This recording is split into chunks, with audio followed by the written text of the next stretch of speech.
My name is Daniel. I'm 26, and I live in Boston. It started with a phone call. The kind that strikes you deeply before the words fully register. Your son just vomited in class. The school nurse said he's ashen and frail. Can you come now? I was already grabbing my keys. The house was quiet when I left. My wife, Anna, had departed earlier, all heels and perfume and curt remarks about some client meeting. I'm currently unemployed, a soft way to say I was laid off. 8 months ago. She doesn't say much about it anymore, just lets the disdain linger in every glance. Still, we had a rhythm. I did. The drop-offs, the pickups, the cooking. She paid the bills. Love, I thought, was a partnership. I called her on the way to the school. She picked up with a sigh. I'm at work, she said, her tone cutting. You are the unemployed one. Handle it. Then the call disconnected. Not even a how is he, just silenced. The school parking lot was ablaze with flashing emergency lights. Not normal, not for a stomach bug. A young officer approached me. Gentle but firm. Sir, we need you to come with us. Please. My heart lurched. What happened? He didn't answer, just guided me into a small room near the front office, where 2 more officers waited by a monitor. Please watch this. One of them said it was recorded this morning. The screen illuminated a classroom, my son sitting quietly. Then he clutches his abdomen, begins to sway, his face deathly pale. But it's not just that. A figure emerged, an adult figure, coat, sunglasses, gloved hands. She kneels beside him, offers a small water bottle. He drinks. Seconds later, he starts to retch violently. The woman leaves through the side door, the camera catching only a glimpse of her turning profile.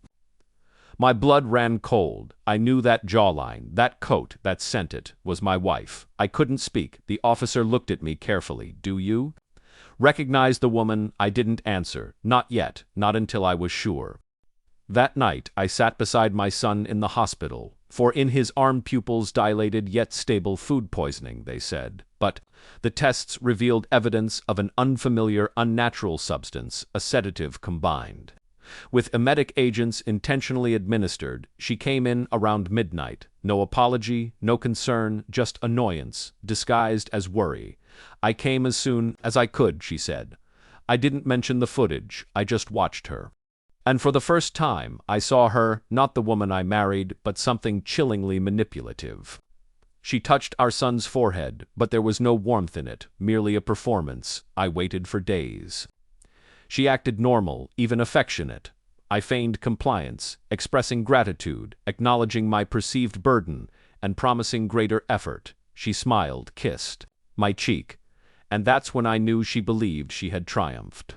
I started investigating bank statements, private communications. She wasn't just planning to poison our son, she was intending to incriminate me. Documents were already in place, school records blaming my mental health, false witness statements about erratic behavior. She was moving money to an account under a false name. She had already consulted a divorce lawyer. She was systematically removing obstacles, but she became careless. She left her disposable phone unsecured. One night I took pictures of everything, the texts, the voice memos, even a video she sent. Someone, a man, saying once he's out of the picture, custodies. Mine no more. Dead weight, dead weight. That's what I was to her. Not a husband, not a father, just an encumbrance to be removed. I gave everything to the detectives.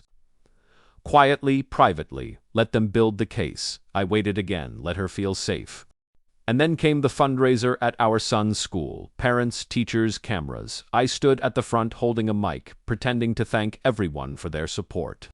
My son sat in the crowd beside her, coloring in a book. I cleared my throat. There's something I'd like to share, I said. The projector screen behind me lit up, not slides. Footage. Her, the bottle, the hand, the smile. Gasps filled the room. She stood. No. What is this? Police emerged from the sides.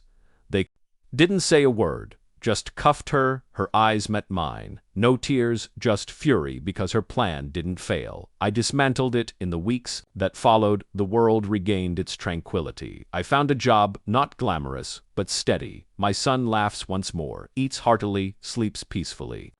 I don't talk about her, not with him, not with anyone, but some nights I sit on the porch with a glass of water, just water.